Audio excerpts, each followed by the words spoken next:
So the credit for biological system of classification goes to Linnaeus. Membrane that surrounds the nucleus, which is the main organelle of the cell, that is called as the nuclear membrane. Hetero means different. We depend on other organisms for a food. We eat something else in order to gain energy. That is why we are heterotrophic.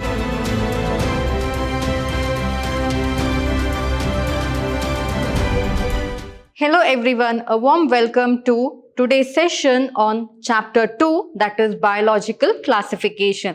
I am Dr. Divya, Biology Faculty, Vidhyaashram Pre-University College, Mysuru, Temple of Excellence. So we know that there is a diverse living organism that is present in this world, be it the animals or the plants. During the early civilization itself, man had an idea to classify or to group the animals into different categories, and he also did so. But what happened was, it was not done in a systematic or a scientific manner. Like how Linnaeus, he classified organisms based on the kingdom, phylum or division, class, order, family, genus and species. Earlier in the early civilizations or in the early times, men or humans, they did not know to classify in a scientific manner. So that is when Linnaeus' system of classification came into existence. So in today's chapter, we shall study how the different classification systems came into existence, especially the Linnaeus system, which is the two-kingdom system of classification, how it paved a way for the advancement of one more system of classification, which was given by Whitaker, and it is called as the five-kingdom system of classification. So let us begin learning today. So during the time of Linnaeus, as I told you, a two-kingdom system of classification was followed. So how did he divide the organisms? He divided the organism just as plants and animals. But do you think only plants and animals are there in this universe? No, we have microbes too, right? And when it comes to plants, we have algae, we have unicellular algae, then we have bryophytes, we have pteridophytes. Again, there is a lot of confusion. Some plants, they flower, some plants do not flower. So can you just group them together under plants? Of course, we can group them under plants, but still there is a large differences within the plant kingdom as well as the animal kingdom. So therefore, people started to think we have to elaborate the classification system. So Linnaeus, what he did was he gave a two-kingdom system of classification wherein he divided the organisms as Plantae, under which plants come, that is kingdom Plantae, and kingdom Animalia, under which the animals come. So again, in animals, when you see in your previous class, that is the previous chapter, in the living world, you had studied under animals. Again, we have mammals, we have reptiles, then we have those which are chordates, those which are non-chordates, those which are birds. Like that, different groupings should be done. But all this was not done by Linnaeus. But still, Linnaeus' system of classification is a base, and it is very important because this particular system of classification gave rise to all the different system of classification that we are following today. So therefore, the credit goes to Linnaeus for bringing about a biological classification.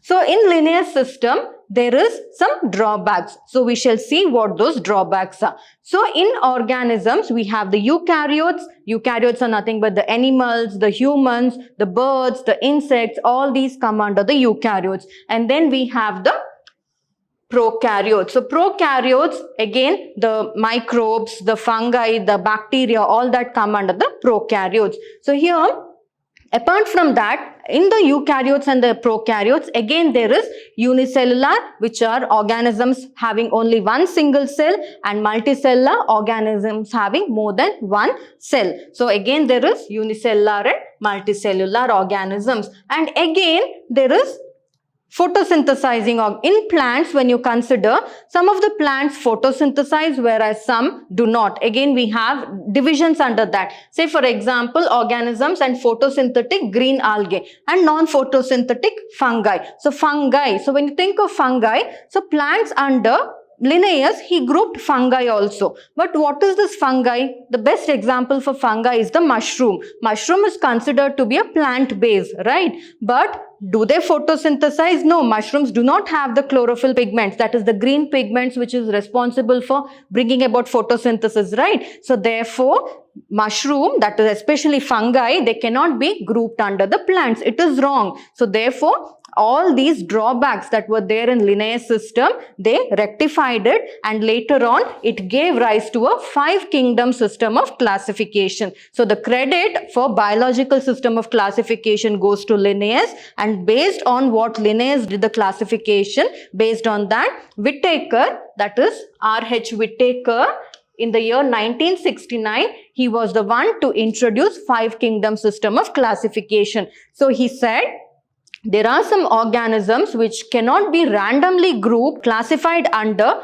Animalia or Plantae. They have to be put under a separate group. So therefore, Whittaker, he was the first person to bring about the 5-kingdom system of classification. So therefore, the 5-kingdom system of classification is also called as Whittaker system. So based on he had some ideas, like he classified, I told you, Linnaeus had classified the organisms into 2 types, Plantae and Animalia. But Whittaker, he saw some differences in the characteristic features of the organism.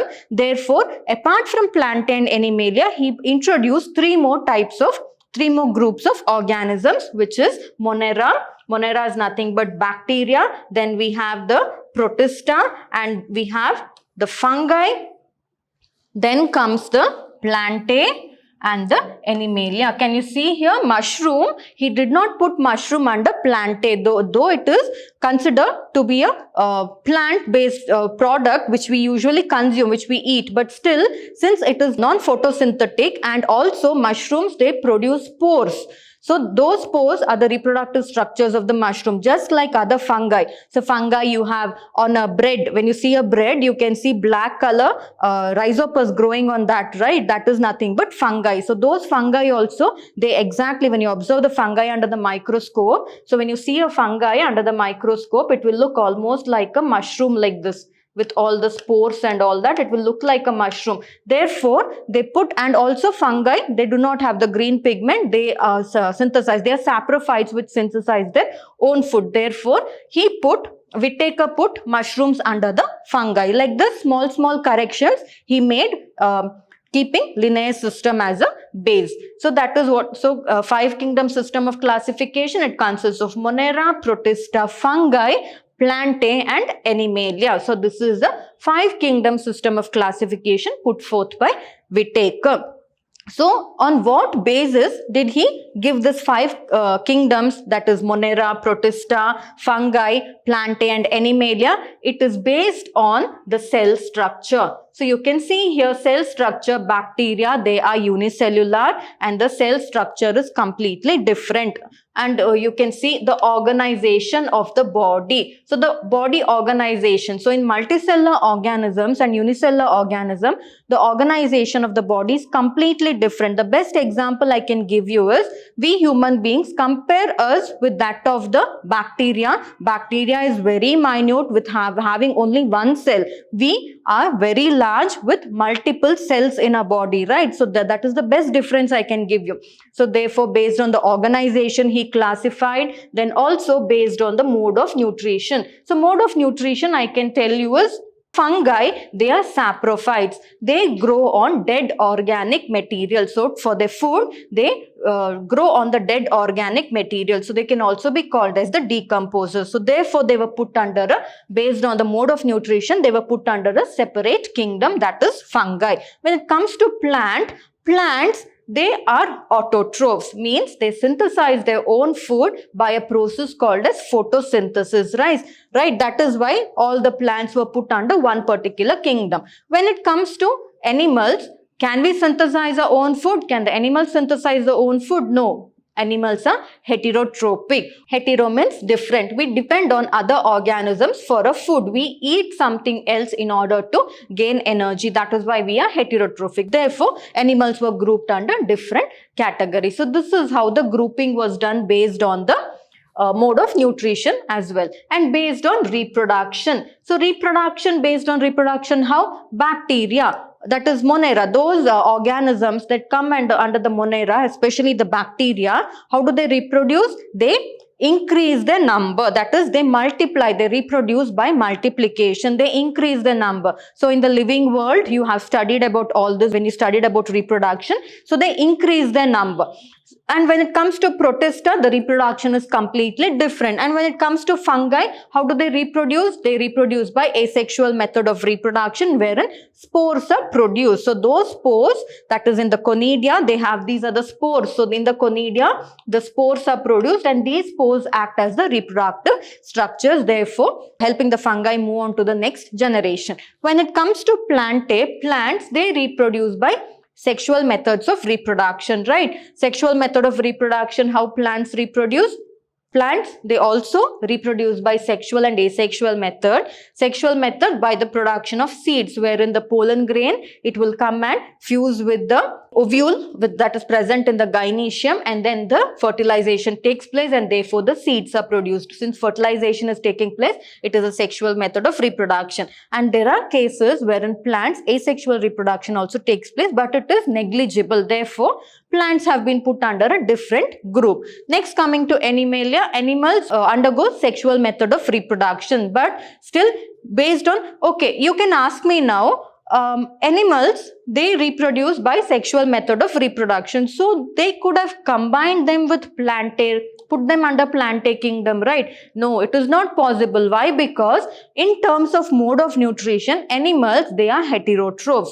Plants, they are autotrophs. So that is the difference that is there. So that is how mode, based on the reproduction, they have been categorized. And also Whittaker, they classified the organisms based on the phylogenetic relationship. Phylogenetic relationship means, say for example, like we have animals, they have evolved from a different group of organisms. So they have been put under one. Plants, they have evolved from a different group of organisms. Say for example, so I'll explain to you how based on phylogenetic relationship they have classified plantae as a separate kingdom. So in plantae we have different types of plants. We have pteridophytes, we have bryophytes, we have algae, and we have the angiosperms, that is the flowering plant. So it is always said that the other plants, they originated from the pteridophytes, because pteridophytes was present millions of years ago. So therefore all the pteridophytes, the gymnosperms, so pteridophytes, gymnosperms, and your bryophytes and all, they do not flower.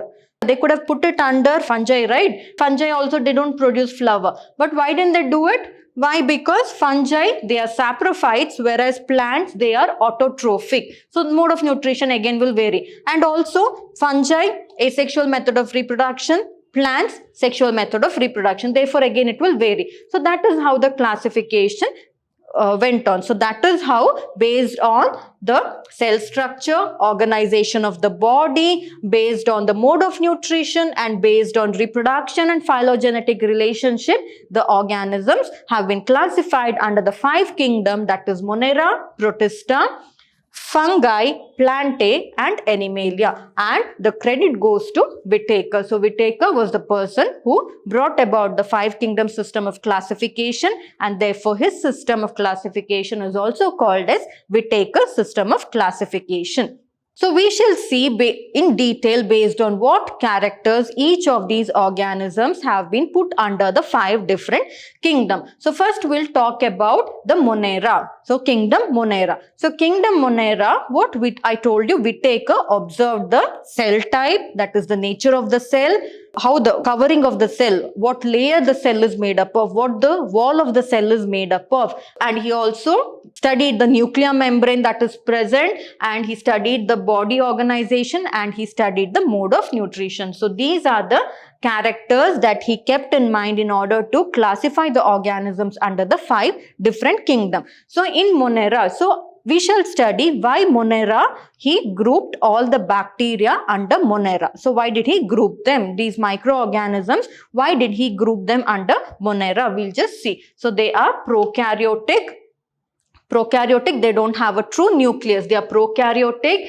And when it comes to cell wall, the cell wall is non-cellulosic. Means though they are made up of polysaccharide, but still other polysaccharides are present and amino acids are present in the cell wall, but they do not have the polysaccharide cellulose. That is why they grouped it different. And when it comes to nuclear membrane, the nuclear membrane is absent. So in rest of the organisms, you can see the nuclear membrane is present, but here it is absent. What is a nuclear membrane? Membrane that surrounds the nucleus, which is the main organelle of the cell, that is called as the nuclear membrane. So nuclear membrane is not there means they do not have a true nucleus. So whenever a nucleus is covered by a nuclear membrane, then only you can call it as a true nucleus. But bacteria, they do not have a true nucleus. Why they do not have a true nucleus? Because the nuclear membrane is absent. So therefore they have put this bacteria and all that under prokaryotes, therefore under the kingdom Monera. Next is body organization. The body organization is of course cellular. But the question is it multicellular or unicellular? So here they are unicellular. They are unicellular. That is why they are placed under a different group. That is the Monera. Bacteria are placed under the Monera. Next, coming to mode of nutrition, they can be autotrophic. So they can synthesize their own food, wherein they can be of two forms, chemosynthetic and photosynthetic. So chemosynthetic, they make use of certain chemical compounds for production of food, and they can also be photosynthetic, and they can also be heterotrophic. So wherein heterotrophic, they can be saprophytic and they can also be parasitic. So saprophytic means they are the organisms that grow on the dead matter. Parasitic means they are the organisms that grow on, that depend on other organisms for consuming food, and when they are parasitic, that particular organism will kill the other organism. Say for example, bacteria is depending on a plant for its food. So if it is parasitic on that plant, it will completely kill the plant. So that is why it is called as parasitic. They are parasitizing the particular plant, parasitic. So mode of nutrition is like this. Next, coming on to Protista. So Protista, they are eukaryotes. But you can ask me, ma'am, Protista, fungi, plantain, Animalia, all are eukaryotes. But still, why did Whittaker classify them under different kingdom? Why? Because you can see the characteristics of the cell wall. So cellulose is present in some chitin is present, in some again cellulose is present, but when it comes to animals, the cell wall doesn't have the cellulose deposition or cellulose accumulation. Therefore, difference is there in the cell wall. So it is different. And when it comes to nuclear membrane, all have nuclear membrane. But still, why didn't all have nucleus and nuclear membrane? That is, they have the true nucleus. But still, why didn't they group them under Protista itself? Because there is a change in the depositions or constituents of the cell membrane. That is why. And when it comes to body organization, they are cellular. And here they have multicellular, and fungi, they have loose tissue. And when it comes to plants have Protistas, they have cell. They are cellular. But fungi, they are multicellular. Means Protistas, they are unicellular. Fungi, they are multicellular. They have more number of and also they have loose tissue. And plants, they are multicellular, and the group of cells, they form the tissues, and group of tissues, they form the organ. And also in animals also. But in plant, organ system is not there. But in animals, we have the group of cells form the tissue, group of tissues form the organ, and the organ forms the organ system. Like we have the digestive system, we have the respiratory system, we have the excretory system, right? But in plants, all those organ system is not there. That is why different groups they have put into. Next, moving on to mode of nutrition. So when you see Protista, they are autotrophic.